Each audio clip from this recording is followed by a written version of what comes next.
Eu quero começar convidando você a abrir a Bíblia. Evangelho de João, capítulo 8. Há uns slides, enquanto eles abrem, eu gostaria que fosse projetado aqui. Esse é o nosso tema de hoje. A doutrina bíblica do pecado. E eu quero explicar isso a você antes de começarmos a leitura aqui. Eu sou adventista de berço, 63 anos. E eu confesso que, ao longo desses anos todos, eu nunca fiz um estudo bíblico e nunca dei um estudo bíblico a ninguém sobre a doutrina do pecado. A gente acha que compreende a questão do pecado de forma básica. Isso é uma coisa natural e todo mundo precisa compreender isso. Mas na manhã de hoje eu vou compartilhar com você a guerra espiritual que esse tema representa, a compreensão desse tema representa. A questão da doutrina bíblica do pecado, ela tem sido discutida desde sempre, desde os primórdios da civilização. Desde que Deus criou o homem e o homem foi expulso do paraíso em função da transgressão.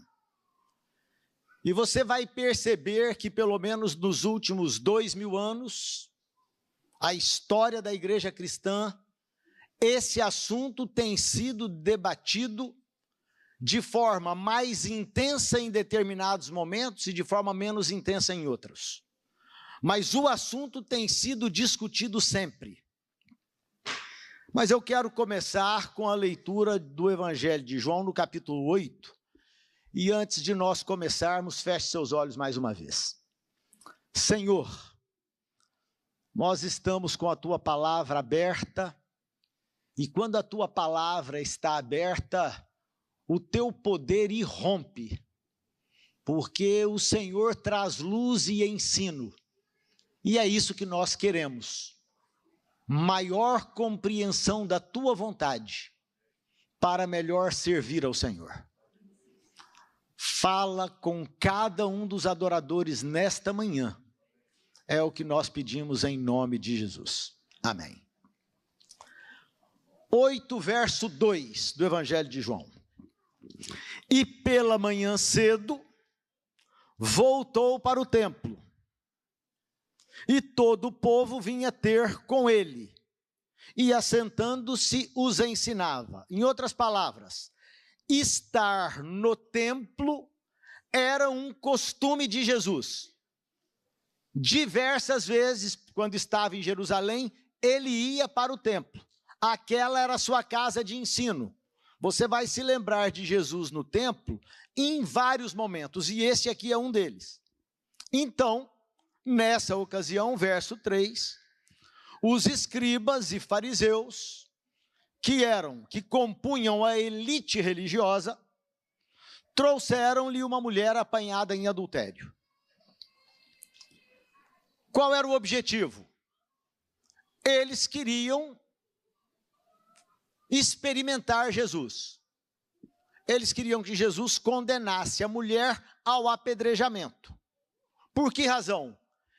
Esta era a prescrição da lei mosaica. Mulheres e homens apanhados em adultério tinham que ser apedrejados até a morte. Mas um elemento estava faltando ali. Havia só a mulher. As pedras estavam nas mãos, prontas para iniciar o golpe. Se Jesus dissesse, eu libero a mulher sem condená-la, ele se colocaria contra os ensinos da nação judaica. Estaria em problemas. Poderia ser imediatamente classificado como um desertor da fé judaica.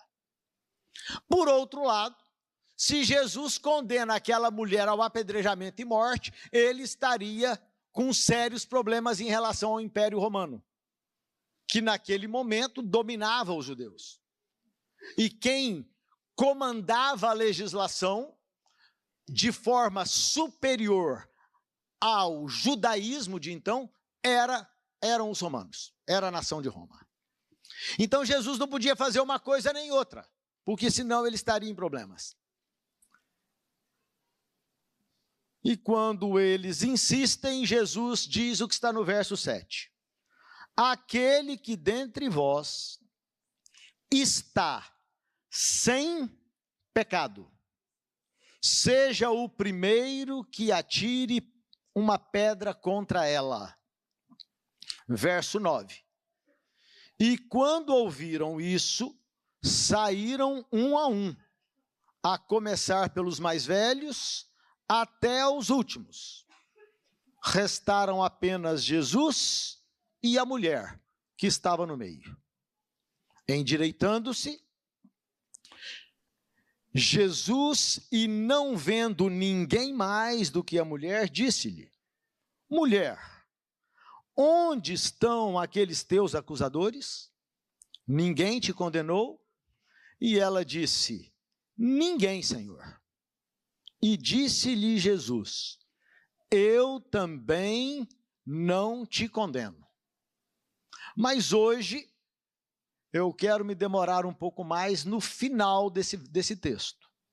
Quando ele diz assim para ela: vai-te e não peques mais. Uma interrogação, uma indagação.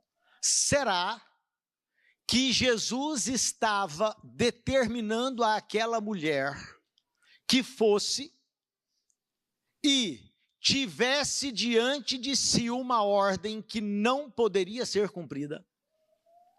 Em outras palavras, Jesus nos propõe missões impossíveis? Ou Jesus é, na verdade, um brincalhão que apenas diz coisas por dizer sem nenhum propósito? Vai, não peques mais, mas não considere o que eu estou falando aqui. Veja, o assunto é de natureza muito grave, e eu quero ler apenas mais um texto aqui, que é o texto de Isaías, capítulo 59, versos 1 e 2, de Isaías 59. E está escrito assim, 59, 1 e 2. Eis que a mão do Senhor não está encolhida, para que não possa salvar, nem o seu ouvido agravado, para não poder ouvir. Mas as vossas iniquidades fazem divisão entre vós e o vosso Deus, e os vossos pecados encobrem o seu rosto de vós, para que não vos ouça. O que está escrito aqui é o seguinte: é que entre o homem e Deus pode ser estabelecido um abismo.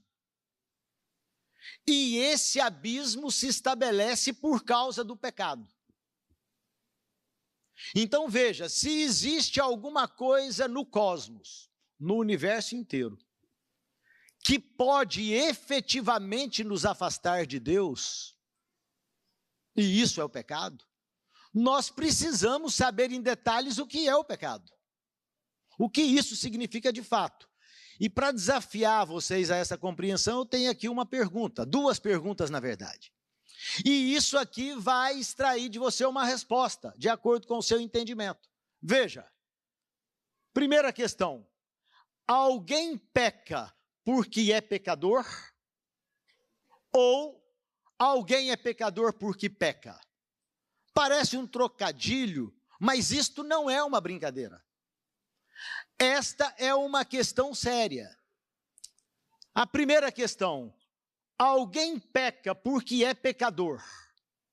Quem é que acha que essa pergunta é o correto? Nós pecamos porque somos pecadores, é isso? Uma parte da igreja levantou a mão dizendo que sim. Agora, quem acha que é pecador porque peca? Há uma parte maior, mas fica claro que nós temos dúvida em relação a isso.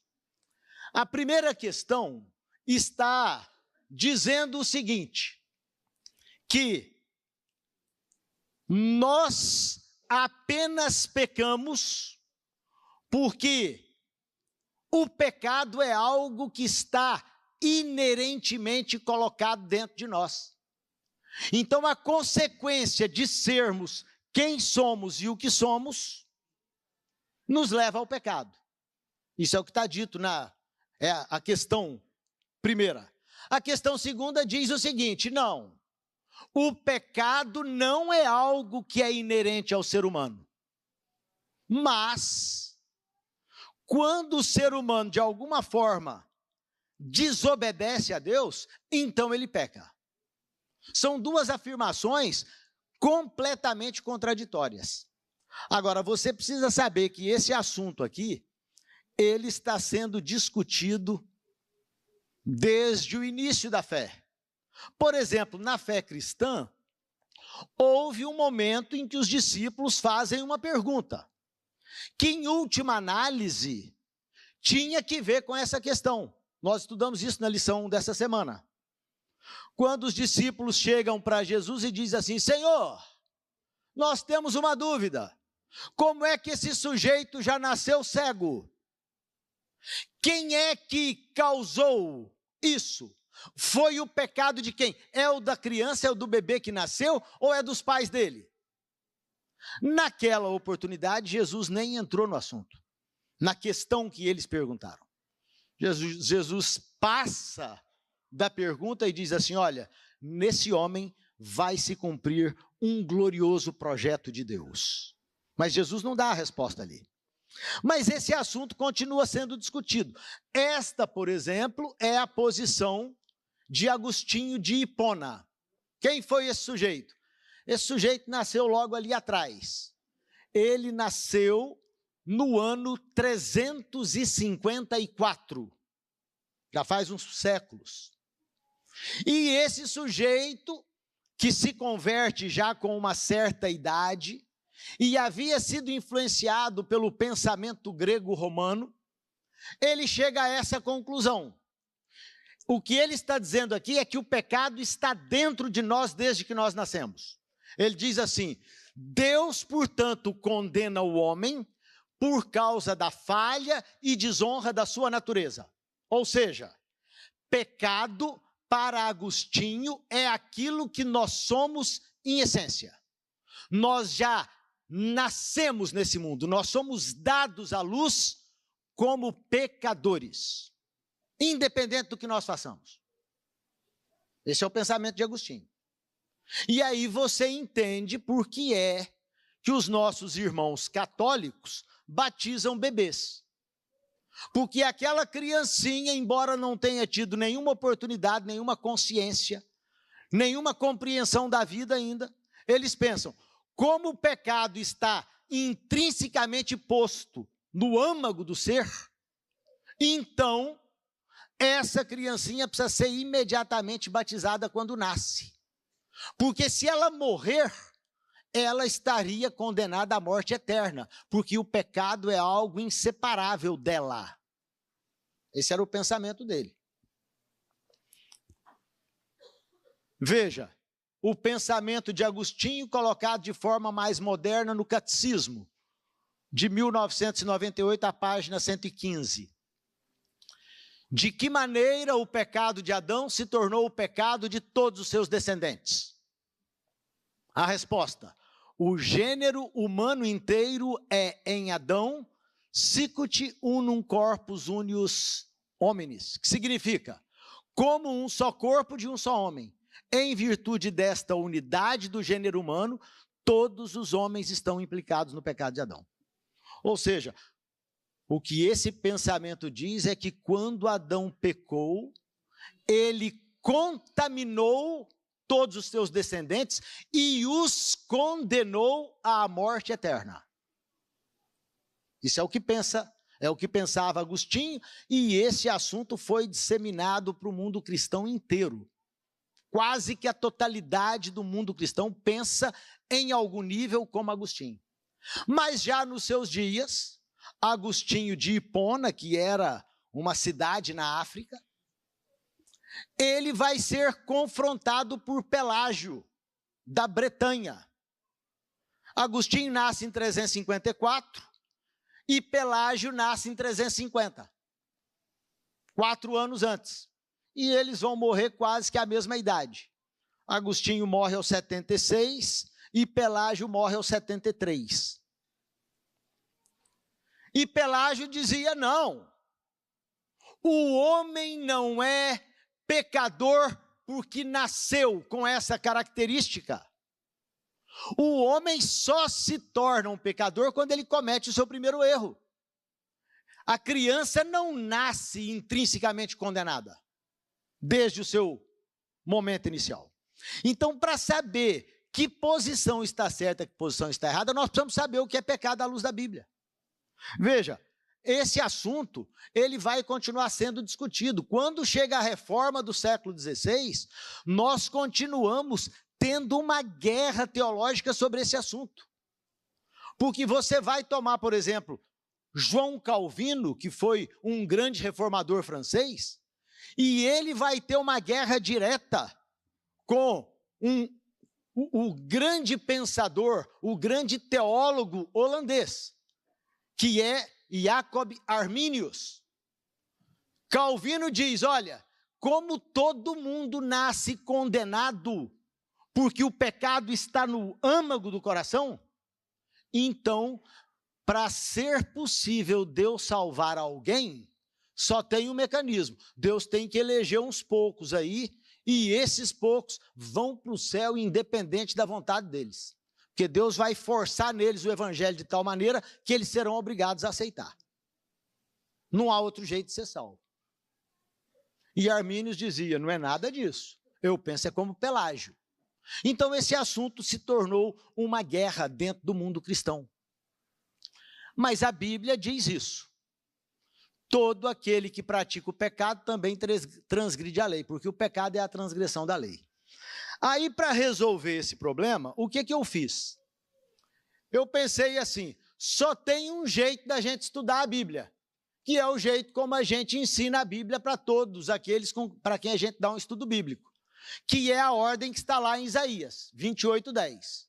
Um pouco aqui, um pouco ali, porque é mandamento sobre mandamento, regra sobre regra. Não é assim que a gente tem que estudar a Bíblia? Então eu fiz assim, o meu estudo foi: eu vou tomar todos os textos da Bíblia que falam sobre pecado. Foi uma pesquisa exaustiva, eu confesso. Só que eu peguei a minha versão, que é uma João Ferreira de Almeida, revista e atualizada no Brasil. E você sabe que as versões da Bíblia têm nuances, têm variações. Então eu me baseei nessa RA, na revista e atualizada. Só que a Bíblia não foi originalmente escrita em português. Então, as palavras utilizadas lá nos originais grego, aramaico e hebraico, elas eram outras. E dependendo da versão, elas podem ter tradução diferente. Exemplo, às vezes num verso a tradução é pecado e no outro é iniquidade, e no outro é transgressão da lei. Certo? Então, qual foi a conclusão a que eu cheguei? Eu comecei a estudar todas as palavras no hebraico, no aramaico e no grego que alguma vez foram traduzidas por pecado, para eu chegar a uma definição bíblica de pecado. Assim, ó. O que é pecado? Essa é a questão.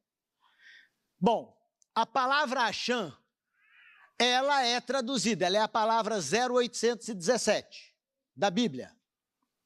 É o Strong 0817.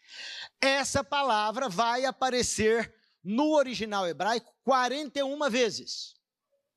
Certo? E algumas vezes ela vai, por exemplo, eu tenho aqui, ó, uma situação em que essa palavra de Provérbios 14:9. Os loucos zombam do pecado, mas entre os retos há boa vontade. Nessa tradução aqui de pecado, a palavra usada foi Achã. E eu fiz isso para todas elas. Sabe quantas palavras existem nos originais grego, hebraico e aramaico que alguma vez foram traduzidas como pecado? 13 palavras. São essas aqui, ó. Chatá, chet, chatahá, chatá com 2 T's, ahá, do aramaico. E aqui tem a quantidade de vezes. Matzá, pecha, amartano, isso já no grego, amartano, amartema, amartia, anamartelos e crises. 13 palavras dos originais alguma vez foram traduzidas como pecado. Agora, como é que isso dá uma totalização? Está ali, ó. Quantas vezes essas são as palavras e lá a quantidade de vezes que elas aparecem nos originais. Pode haver alguma variação, porque existe uma discussão em relação a quais são os melhores originais da Bíblia. Nós estaríamos falando, por exemplo, dos materiais que foram descobertos ao pé do Monte Sinai, o Códice Sinaíticos, Códice Vaticanos, ou o material que foi difundido pela igreja ao longo dos séculos. Enfim, mas a quantidade é muito próxima disso. E aí eu fui olhar quantas vezes essas 900 e poucas palavras foram traduzidas como pecado. E isso dá apenas 334 vezes. Ou seja, várias vezes, a maioria das vezes, aquelas palavras, aquelas 13, apareceram na Bíblia e não foram traduzidas como pecado. Mas como pecado, nós as temos 334 vezes. E elas aparecem assim, no Antigo e no Novo Testamento. Há livros da Bíblia em que nenhuma vez aparece a palavra pecado. No Antigo Testamento, o que mais aparece é o livro de Levítico. E no Novo Testamento, o que mais aparece é o livro de Romanos. Bom, depois desse estudo todo, eu encontrei 3 versos na Bíblia que definem o que é pecado. Quais são esses versos? Estão aqui. O primeiro nós já lemos. Todo aquele que pratica o pecado também transgride a lei, porque o pecado é a transgressão da lei. Aí nós temos uma segunda declaração, a de Tiago. Aquele, pois, que sabe fazer o bem e não o faz, comete pecado. Quando você compara esse segundo verso com o primeiro, eles estão falando a mesma coisa. Porque, veja, o que é fazer o bem? O que é fazer o bem? Fazer o bem é cumprir as ordens de Deus. Porque não é isso que está escrito? A lei de Deus não é pura, não é santa e não é boa. Então, tudo aquilo que provém de Deus é bom. Então, a lei é boa. Então, aquele que sabe o que é fazer o bem, cumpre a lei e não transgride. Você entende que a segunda definição está contida na primeira? E depois nós temos a terceira, que é a de Romanos 14, 23. Tudo o que não provém de fé é pecado. Claro. A fé vem pelo ouvir a palavra de Deus. E a palavra de Deus nos ensina obediência. Então, quando nós cumprimos a lei em obediência, esse é um ato de fé. Só que hoje, eu não quero apresentar o meu ponto de vista. Então, nós vamos ler o que a Bíblia diz. Mas nós vamos ler Veja, quando você toma o Nisto Cremos, ele concorda e confere com essas 3 conclusões, essas 3 definições. Página 112, página 113, diz que a definição bíblica de pecado o apresenta como a transgressão da lei, uma falha nas ações de qualquer um, que sabe que deve fazer o bem e não o faz, bem como tudo que não provém de fé. Então, a minha conclusão dos 3 versos está 100% de acordo com aquilo que nós cremos como adventistas. Está posto aí. Só que a igreja adventista recebeu um presente do céu. nós recebemos um intérprete, Ellen White. Essa mulher foi levada diversas vezes ao céu. Ela tinha uma comunhão permanente com o Senhor. E para responder a essas questões aqui, eu acho que não adianta o meu ponto de vista, nem o seu, nem o ponto de vista de qualquer teólogo do presente, do passado, ou algum outro que venha a existir no futuro. Porque o pensamento de homens não vale aqui. Para compreender as coisas de Deus, nós dependemos diretamente da orientação de Deus. Então veja só, como é que as nossas doutrinas chegaram a ser o que elas são? Só por uma razão. Não havia entre nós nenhum grande especialista, nenhum grande gênio. No princípio, Ellen White conta que quando eles se reuniam, logo depois da grande decepção de 1844, eles chegavam a assuntos que não tinha mais jeito de ir para frente. Você acha que a gente nasceu como igreja adventista, compreendendo a doutrina do milênio, a doutrina do santuário, a doutrina da salvação? Nós não sabíamos nada.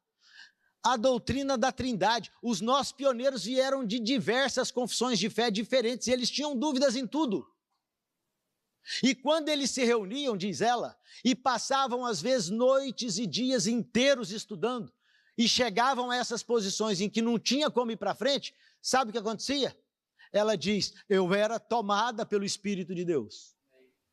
E o Espírito de Deus me explicava em detalhes os textos que estivermos estudando. De tal maneira que nos foram ensinados aspectos da fé que nos levarão desde agora até o tempo em que nós entraremos na cidade de Deus. Mas tem gente hoje que teima em aceitar os testemunhos. Então, para esses, eu trouxe aqui 2 textos apenas. Ela diz assim, fraca e tremente, ergui-me às 3 horas da madrugada para vos escrever. Deus falava por intermédio da argila. Ela está se desqualificando aqui. Ela diz, eu de fato não tenho interesse em nenhum, mas nas cartas que escrevi, nos testemunhos de que sou portadora, apresento-vos aquilo que o Senhor me tem apresentado a mim. Ou seja, a autoria dela não é original, ela não é a autora, ela apenas redige aquilo que Deus mandou escrever. E mais um, para concluir o assunto, tem gente que pode dizer assim, não, mas nem tudo serve, tem vezes que ela dá a opinião dela, a declaração é dela, não é minha. Ela diz assim, ou Deus está ensinando sua igreja, reprovando seus erros e fortalecendo a sua fé, ou não está. Esta obra é de Deus ou não é. Deus nada faz em parceria com Satanás. Meu trabalho traz o selo de Deus ou o do inimigo. Não há meio termo nesta questão. Os testemunhos são do Espírito de Deus ou são do diabo. A decisão é sua. Agora, para explicar a doutrina bíblica do pecado, nós não conseguimos resolver o assunto sozinho. Pelágio, Agostinho, Calvino, Armínio e os teólogos ao longo dos séculos estão brigando com isso. Então nós não vamos resolver o problema se depender de nós. Nós vamos precisar de esclarecimento do céu. E nós temos esse esclarecimento através da pena inspirada, para resolver o assunto. Olha o que ela diz. Ela pega aquelas 3 definições e resume a uma. Ela diz assim, a única definição de pecado encontrada na Bíblia é, o pecado é a transgressão da lei. 1 é pouco, 2 é bom, 3 é demais. Conhecem o ditado? Ela vai dizer isso 3 vezes ou mais. Eu trouxe 3 aqui. De forma diferente. O pecador convicto deve exercer arrependimento para com o Senhor, por causa da transgressão da sua lei, e fé em nosso Senhor Jesus Cristo. O apóstolo nos dá a verdadeira definição de pecado, que é a transgressão da lei. Ela é a única e ela é a verdadeira. ok? E, finalmente, nossa única definição de pecado é a que é dada na palavra de Deus. É quebrantamento da lei. É o efeito de um princípio em conflito com a grande lei do amor, que é o fundamento do governo divino. Sabe onde é que está a grande confusão de pecado? É porque pecado tem duas componentes diferentes. Uma primeira componente é o mal, e a outra é a culpa. Deixa eu te mostrar o que é o mal. Ali tem uma hiena, eu não vou rodar o vídeo, por causa do nosso tempo. Mas depois dessa hiena vem um bando, e elas vão destroçar essa zebra viva até a morte. Pergunta, as hienas têm culpa do que elas estão fazendo? Não, elas são inocentes. Mas essa é uma transgressão da lei. Porque a lei diz que não pode matar. Não matarás. Então, qual é a componente do pecado que está acontecendo aqui? O mal. Quando Adão pecou, Deus disse assim para Adão: a terra inteira vai se tornar um lugar de maldição por causa da sua escolha. Animais vão brigar e vão se matar e vão comer uns aos outros. O ser humano vai passar a ter um coração desde que nasce, que vai refletir um desejo que é contra mim. Isso é o mal. O mal é aquilo que de alguma forma contaminou o planeta inteiro. Não apenas os seres humanos, não apenas os animais, mas os vegetais. A terra começou a produzir cardos e espinhos. Isso é o mal. O que é o mal, em última análise? Um defeito de fabricação. A terra foi criada perfeita, mas quando o pecado entrou no mundo, tudo o que foi produzido, de alguma forma foi estragado. Só que esse estrago não necessariamente produziu culpa. O que é culpa? Esse desenho aqui tem um vídeo, vocês devem se lembrar daquele casal, Nardoni. Alguém ouviu essa história há uns anos atrás? Algumas mãos se levantam. Era a madrasta e o pai. A garotinha tinha 5 anos. E eles tinham um filho do relacionamento deles. A menina vinha de um relacionamento anterior do pai. Eles chegam na garagem e, por alguma razão, as autoridades não conseguiram a explicação conclusiva, mas havia sangue e era sangue da menina, que foi pingando desde a garagem até o 3º andar onde eles moravam. E do 3º andar, eles abriram um buraco na redinha de proteção e jogaram a menina do 3º andar. E depois quiseram simular que havia sido um acidente. Não era, foi assassinato. Isso é mal ou isso é culpa? Aquilo que você faz de forma deliberada. Essas duas componentes estão presentes no pecado. Então veja só, a componente que eu mencionei primeiro, que é o mal, ela tem uma consequência última. Sabe o que é? O sono da morte. Todo mundo que nasce nesse planeta vai acabar dormindo um dia, o sono da morte. Os cemitérios estão cheios desses mortos. O que produz o sono da morte? O mal, por causa desse defeito de fábrica que foi replicado para todos os seres que povoam esse planeta. Agora, qual é a consequência da culpa? A culpa não gera sono da morte. A culpa gera condenação e morte eterna. Mas são 2 elementos que estão presentes no pecado. É por isso que a Bíblia, de forma muito clara, separa as duas coisas. Por exemplo, Ezequiel. a alma que pecar, essa morrerá.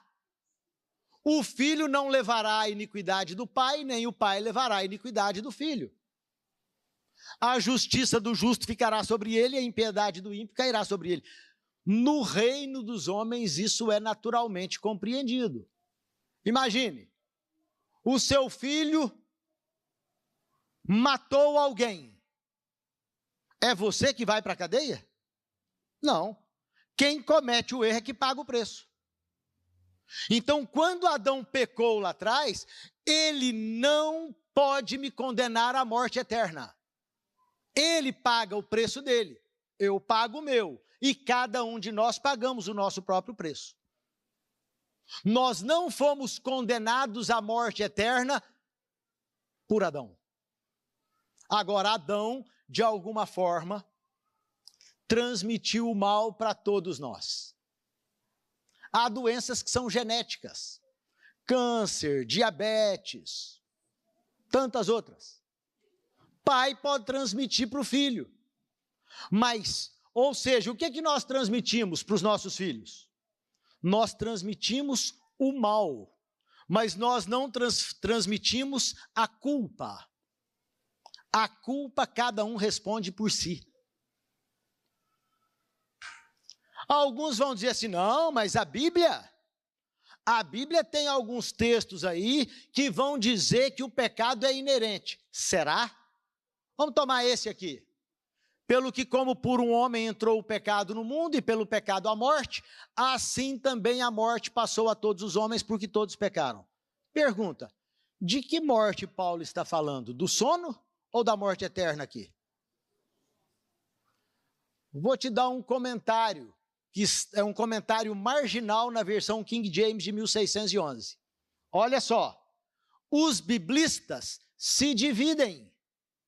Uma guerra teológica aqui depende do seu pressuposto religioso, daquilo em que você acredita e como você quer acreditar. Só que não há duas verdades. A verdade é uma ou outra. Uma verdade exclui outra. Então veja, as duas interpretações principais são: todas as pessoas cometem pecado e consequentemente morrem. A segunda, de algum modo, todos os seres humanos pecaram em Adão. A confusão religiosa está posta nesse verso.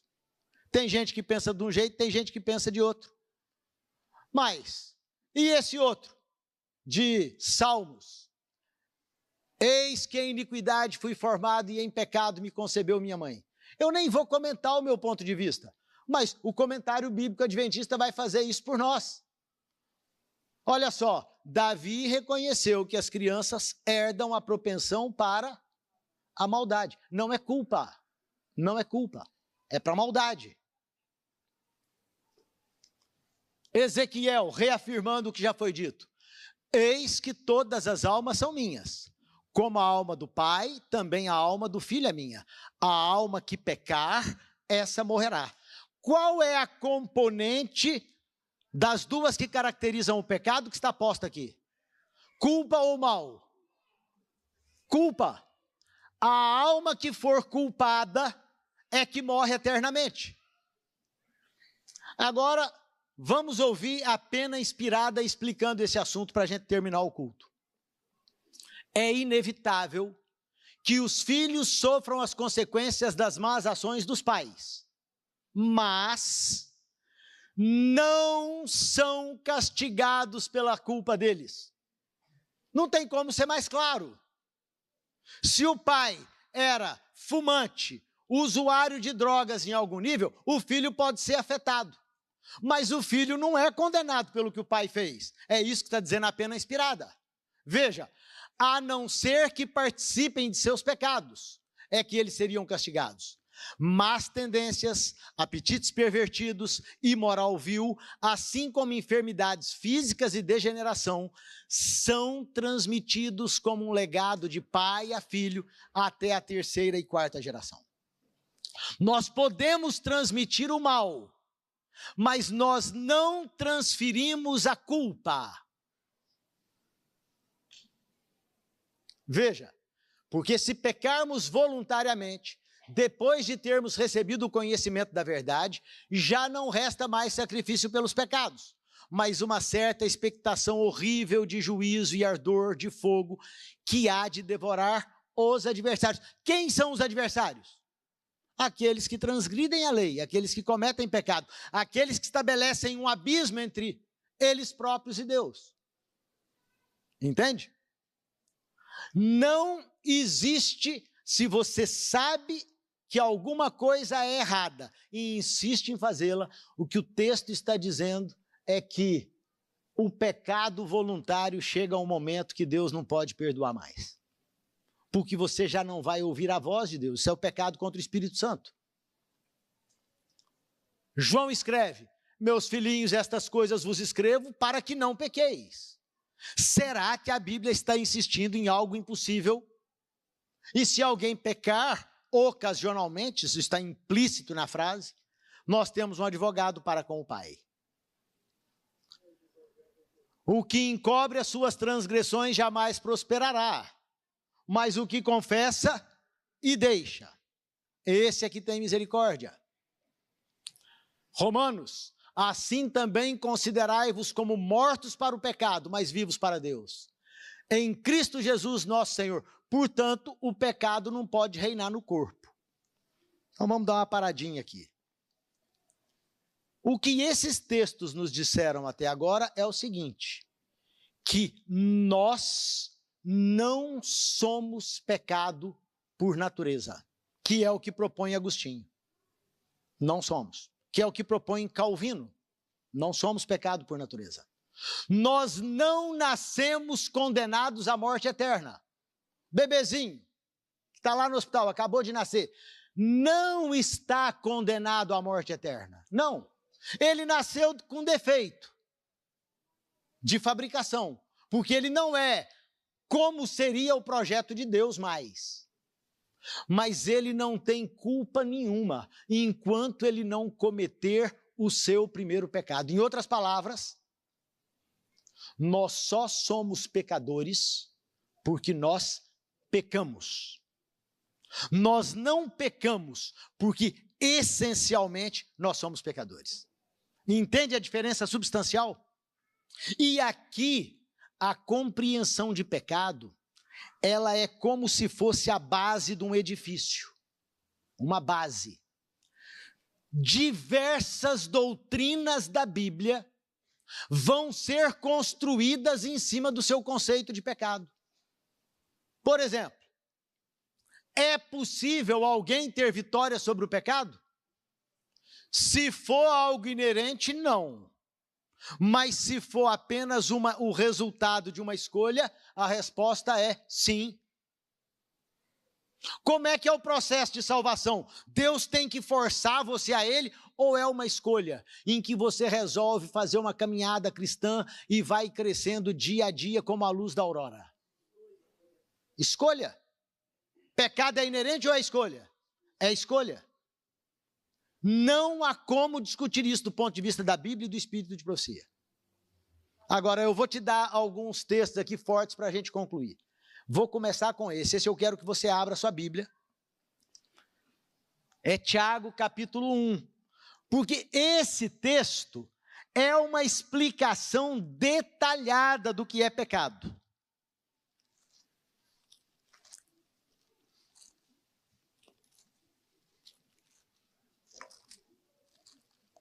Tiago, capítulo 1, versos 14 e 15. Mas eu vou fazer duas coisas aqui. Nós vamos ler o texto bíblico de Tiago e depois, sabe o que nós vamos fazer? Nós vamos perguntar para Ellen White como é que ela entende isso. Se Ellen White disser para nós como é que tem que entender o assunto, eu acho que a questão está definida. Você concorda com isso ou não? Então vamos ler o texto, olha só. Mas cada um é tentado quando atraído e engodado pela sua própria concupiscência. Vamos parar aqui. O que é concupiscência? Concupiscência é o desejo quase irresistível que todos nós temos em relação a alguma coisa que contraria a vontade de Deus. E isso varia de pessoa para pessoa. Tem gente que tem um desejo louco de roubar do outro, cleptomaníacos. Tem gente que é desarvorada em relação a sexo. Essa é a paixão da vida. Tem gente que gosta de se sobrepor aos demais. Tem gente que é apaixonado por dinheiro. Tem gente que é suicida. Ou seja, cada um de nós tem uma característica perversa, porque nós somos equipamentos defeituosos. Não estamos condenados por isso. Então, onde é que o diabo vai? Ele tenta a cada um de nós. Sabe onde que ele tenta? Esse covarde, condenado à morte eterna. Sabe onde que ele vai? Ele vai no nosso ponto mais fraco. E ele está estudando cada um de nós. Sabe desde quando? Desde o dia que você nasceu. Deus tem anjos da guarda, mas ele tem demônios para destruir. Então os seus olhares, os momentos em que você franziu a sobrancelha, os momentos em que você colocou os olhos com atenção em alguma coisa, ele está estudando você muito melhor do que todos os psicólogos que existem. Então ele tem uma radiografia acerca de quem é você. Ele sabe quais são as suas perversões mais acariciadas, e conhece as minhas também. E sabe o que ele vai fazer? Ele vai nos entregar a oportunidade, ele vai nos tentar no momento da nossa maior fraqueza. É isso que o texto está dizendo. Nós acabamos de ler, verso 14. Cada um é tentado quando atraído e engodado pela sua própria concupiscência, esse desejo quase insuperável. Olha o verso 15. Depois, um processo. Depois, havendo a concupiscência concebido, então ela dá luz ao pecado.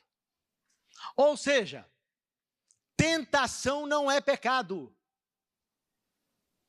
O diabo pode falar o que quiser ao seu ouvido, mas se o seu desejo for contido e aquela paixão não for satisfeita, significa que aquele pecado não nasceu.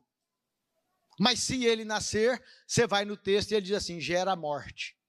Agora eu quero ver o que Ellen White fala desse texto aqui. Olha só.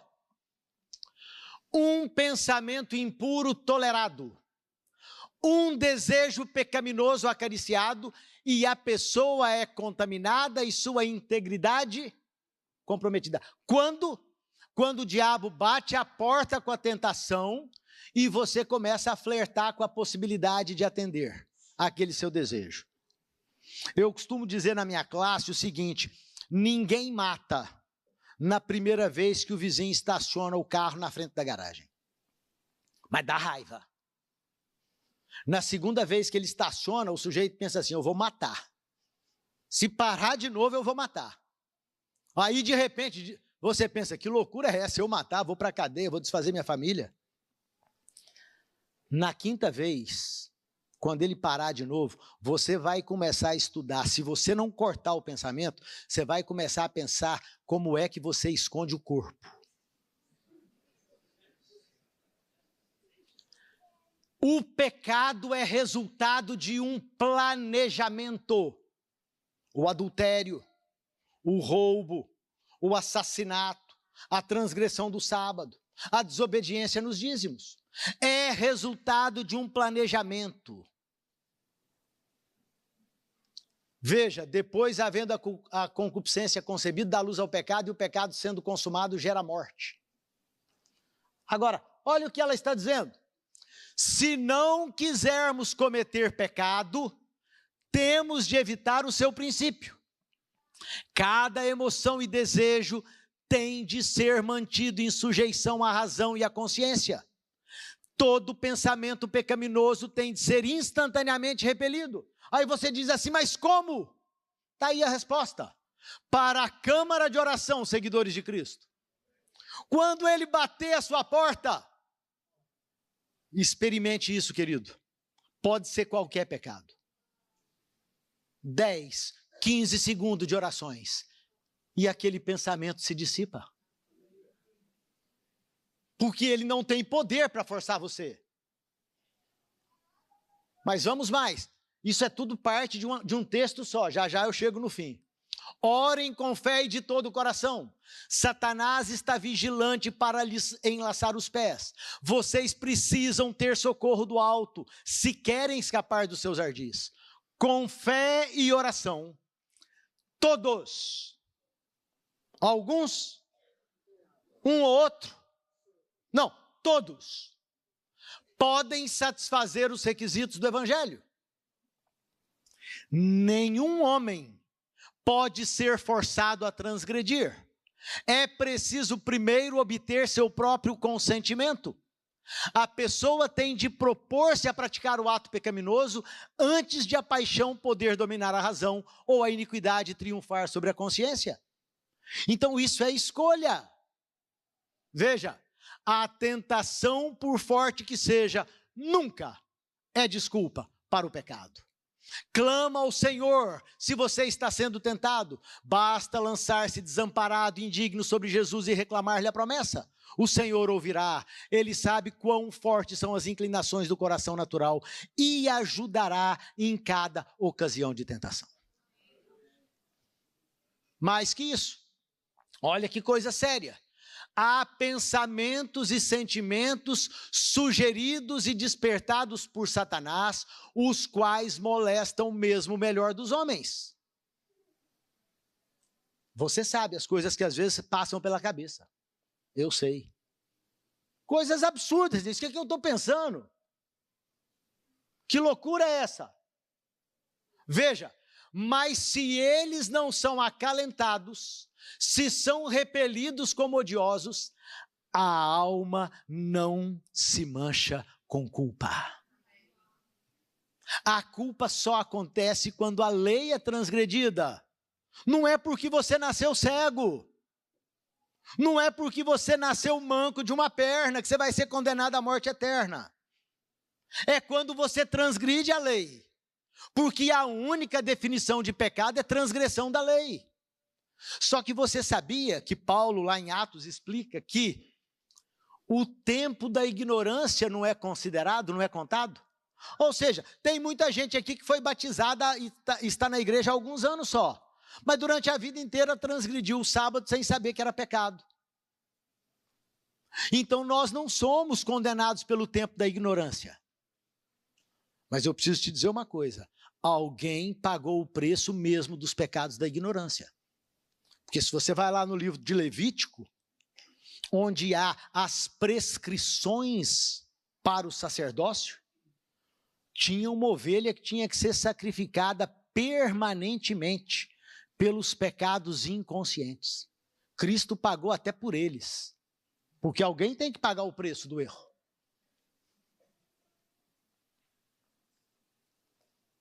A religião pura tem que ver com a vontade. Olha que coisa séria isso. A vontade é o poder que governa a natureza do homem, pondo todas as outras faculdades sob seu comando. A vontade não é o gosto nem a inclinação.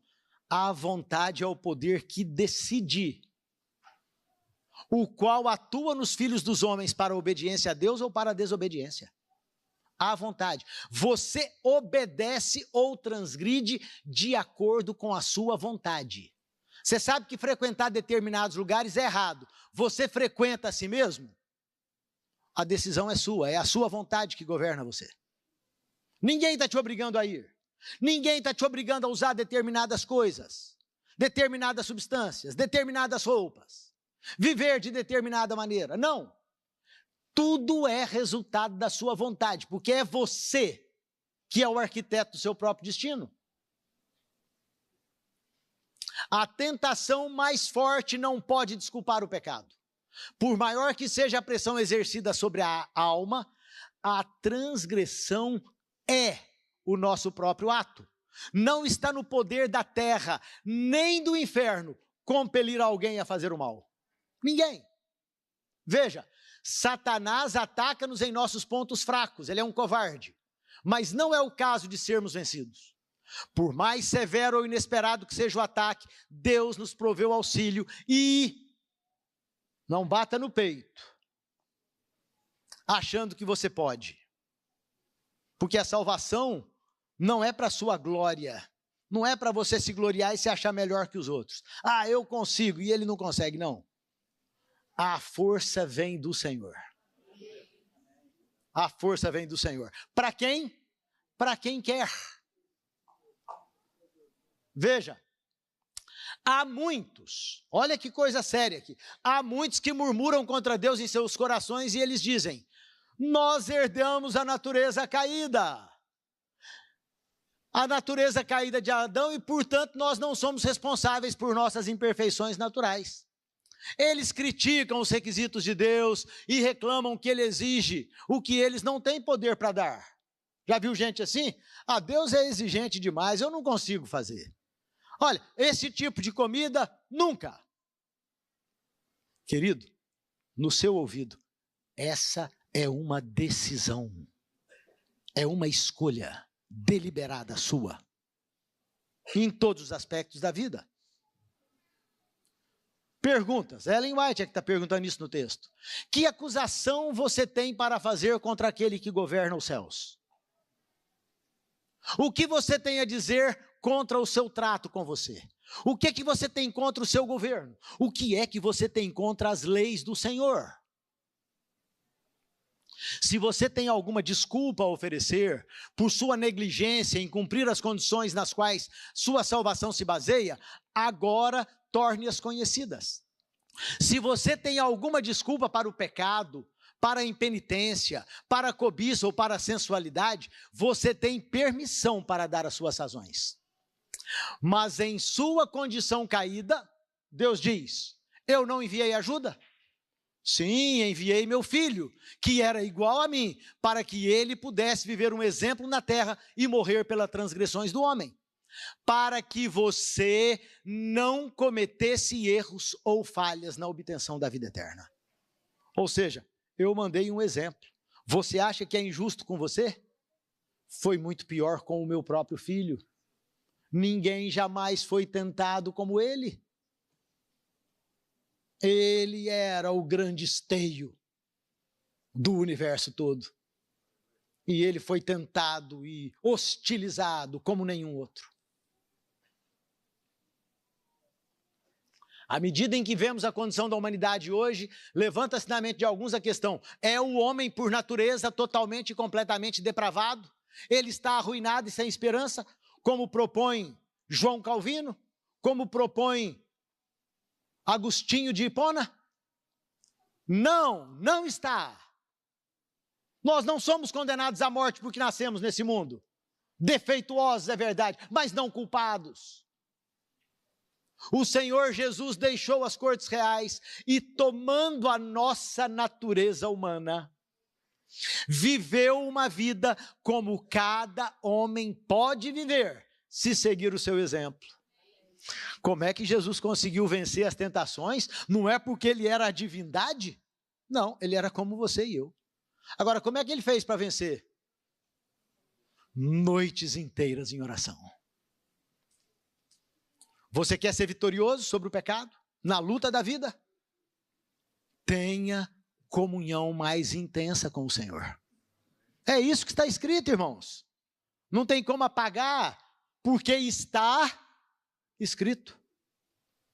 Veja, nós podemos viver vida perfeita neste mundo, que seja um modelo de justiça, e vencer como Cristo, que nos tem dado exemplo em sua vida, revelando o que a humanidade pode conquistar, como ele, o grande padrão, conquistou. Os homens se venderam ao inimigo da justiça.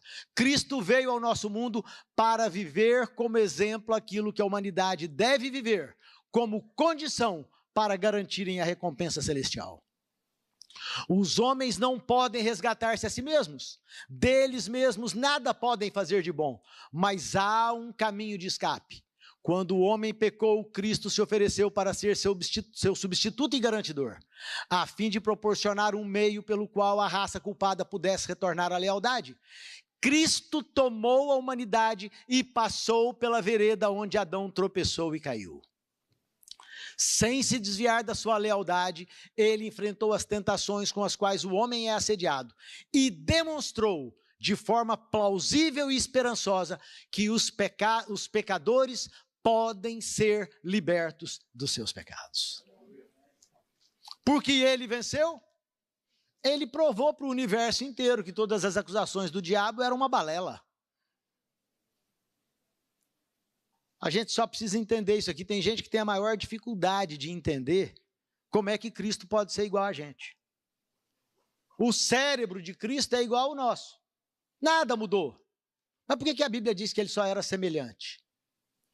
É porque, veja só, vamos ver se isso aqui funciona. Acho que vai funcionar. Muito fraco. Bom, vamos pegar aquele cérebro de cima. Nós temos duas partes no cérebro. Nós temos uma parte superior e temos uma parte inferior. A parte inferior controla os nossos impulsos carnais. E a parte superior controla os nossos impulsos espirituais. Uma criancinha com 2 ou 3 anos de idade, embora seja inocente, ela comete pecado. Quando? Quando ela toma o brinquedo da mãozinha da outra criança. Isso é pecado. Porque nós não podemos ser egoístas. Então ela cometeu um pecado inconsciente. Quando nós cometemos o primeiro pecado, você sabe o que você faz? Você, na verdade, dispara o gatilho. E aí uma mente carnal vai começar a conduzir você ao longo da vida. Uma mente carnal. Uma mente carnal, ela só passa a atuar a partir do momento que você comete o seu primeiro pecado. A criancinha cometeu inocente, e cometeu outro, e outro, e outro. Ela vai se tornar um pecador, porque cometeu pecados. Daqui a pouco esses pecados passam a ser conscientes. Cristo, ao nascer nesse mundo, ele nasceu batizado pelo Espírito Santo. Não é assim? Não foi isso que o anjo disse para Maria? Que o poder do Altíssimo te cobrirá, portanto aquele ser que vai nascer de ti vai ser um ente santo? O Espírito conduziu Jesus. A partir de que momento o Espírito começa a conduzir você e eu? Quando nós somos batizados aqui, ó. Nós nos tornamos novas criaturas. Então o Espírito de Deus vai começar a conduzir, claro, se você permitir a sua vida, pelo seu lobo frontal. Então, quando você se permite guiar pelo Espírito, você vai desenvolver essa parte de baixo aqui, ó. Você vai ter uma mente espiritual. Cristo teve mente espiritual o tempo inteiro, porque ele sempre foi conduzido pelo Espírito. É só essa a diferença. A formação era idêntica. Ele também veio com defeito de fabricação 4.000 anos depois. Só que ele nunca permitiu que um único pecado acontecesse. Como esse gatilho não disparou, ele nunca desenvolveu uma mente carnal. Ele sempre teve uma mente espiritual. Eu teria muita coisa ainda para a gente ler. Talvez essa aqui só um pedacinho que eu acho importante. O Senhor agora exige que todo filho e filha de Adão, pela fé em Jesus Cristo, o sirva na natureza humana que agora possuímos. Sério isso. Nenhum de nós jamais receberá o selo de Deus enquanto o caráter tiver uma nódoa, uma mácula sequer, enquanto tiver pecado. Cumpre-nos remediar os defeitos de caráter e purificar de toda contaminação o templo da alma. Os que esperam contemplar uma transformação mágica em seu caráter, sem resoluto esforço de sua parte para vencer o pecado, serão decepcionados. É um exercício, você se lembra de Paulo? Eu esmurro o meu corpo e o reduzo à escravidão, para que, tendo anunciado o evangelho a tantos, não seja eu mesmo um perdedor. Isso é coisa séria, irmãos. Não adianta a gente vir passear na igreja e achar que nós vamos viver a vida cristã e continuar vivendo a vida no mundo. Nós precisamos experimentar transformação total, é isso que a Bíblia está dizendo, e o espírito de profecia. A natureza humana precisa ser restaurada. A religião de Cristo significa mais do que o perdão dos pecados. Não é chegar aqui, Senhor, eu arrependi, e fazer isso 500 vezes da mesma maneira, e ser um incorrigível. Olha, significa remover nossos pecados e encher o vácuo com as graças do Espírito Santo. Quando Cristo reina na alma, há pureza e libertação do pecado. Você está experimentando libertação do pecado? É uma prova concreta de que Cristo reina na sua alma. Não está experimentando? A sua religião é uma ilusão. Não sou eu que estou dizendo. Anjos maus ou anjos de Deus controlam a mente dos homens. A pergunta dela é: que tipo de anjo está controlando a sua mente? Às vezes, imagina a gente, meia-noite, ninguém mais em casa, mulher dormindo, filho dormindo, a gente vai ligar o computador para ver pornografia. E tem gente que faz isso e vem para a igreja, achando que está tudo bem, com cargos, trabalhando para Deus. Religião de verdade implica completa renúncia. Isso não é uma brincadeira.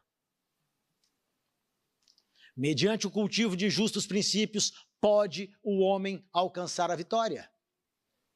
Sujeitai-vos a Deus, resisti ao diabo e ele fugirá de vós. Veja, está terminando. Então, se esse grande e infinito sacrifício foi feito em nosso favor, perguntemo-nos, o que estamos fazendo? Dizemos, acredite em Cristo e isso é tudo. Ah, é? Olha como ela conclui, se não tivermos a fé que opera por amor e purifica a alma de toda mancha de pecado, então a nossa fé é uma mentira. Cristo não é ministro do pecado. Ele não vai levar para o céu um monte de pecadores. Não, porque se ele pudesse levar um único pecador, por que ele não levaria todos? Já que ele não escolhe ninguém. Não há acepção de pessoas. Então ele só vai levar para o céu quem for completamente transformado nessa terra. A culpa não é de Adão. O problema não está lá atrás. Você não se torna pecador quando você é tentado. Você comete pecado quando você quebra a lei. E a lei é muito ampla, você sabe disso. Quer comais, quer bebais ou qualquer outra coisa, tudo tem que ser para a glória de Deus. Último slide. Cristo em vós é que é a esperança da glória. O que nós concluímos aqui nesse estudo? Pecado é a transgressão das leis divinas. Os homens não são pecadores por nascimento. Os homens tornam-se pecadores quando pecam. Natureza pecaminosa é o mesmo que natureza carnal. O novo nascimento deve ser o início da restauração. Os justos avançam em fé e obras pelo poder de Deus. A vitória de Cristo possibilitou a vitória do homem. O Espírito Santo, graças a Deus, é quem pode transformar o homem. Os salvos serão os que escolheram obedecer a Deus. E, finalmente, haverá um remanescente fiel. Uma geração, veja, pecado, tem muita gente dizendo dos púlpitos por aí que nós vamos continuar pecando até a segunda vinda de Jesus. Sabe por que eles afirmam isso? Porque eles pensam na doutrina de Agostinho e de Calvino. E defendem isso, alguns até dos nossos púlpitos. Estranhamente. Isso representa uma ruptura com a verdadeira teologia adventista. Você já deve ter ouvido isso por aí. E aí eles não acreditam que Deus tem poder para te fazer vitorioso sobre o pecado. Em outras palavras, o que eles dizem é o seguinte: o pecado é mais poderoso do que Deus. Porque Deus não pode eliminar o pecado da sua vida se você quiser. Pode ou não? Claro que pode. Veja, havia o fumante, havia o adúltero, havia o assassino, que ouviu uma vez o evangelho e ele rompeu com essa vida. Paulo era um assassino, orgulhoso, obstinado. Mas esse homem foi vencido pelo poder do evangelho, que é o amor de Deus que transforma o homem. Até que depois de uma caminhada de fé, ele declarou: já não vivo mais eu, mas tem alguém agora que comanda a minha vida, em cada pensamento, em cada palavra, em cada ação. Irmãos, eu quero concluir e dizer a você o seguinte: fazer um sermão discutindo um tema teológico é árido, é difícil de fazer. Normalmente eu não gosto de fazer sermões assim. Mas eu entendi que a igreja estava precisando desses esclarecimentos. Porque Jesus Cristo não está propondo absurdos nem impossibilidades. Quando ele se virou para aquela moça e disse: vai e não peques mais, ele estava falando com ela uma coisa séria. Ele estava propondo a ela que ela passasse a viver uma comunhão com os céus, que fosse maior, mais profunda, mais larga, mais poderosa, mais significativa do que qualquer outro aspecto da vida. E isso pode acontecer com você, e isso pode acontecer comigo. E aqueles que serão selados, unicamente, serão aqueles que nesse tempo presente estão buscando libertação do pecado. A Bíblia diz nas seguintes palavras: eles estão chorando entre o alpendre e o altar, esperando a purificação que vem do Senhor. Deus nos habilite para essa graça. Vamos nos colocar de joelhos e terminar com uma oração?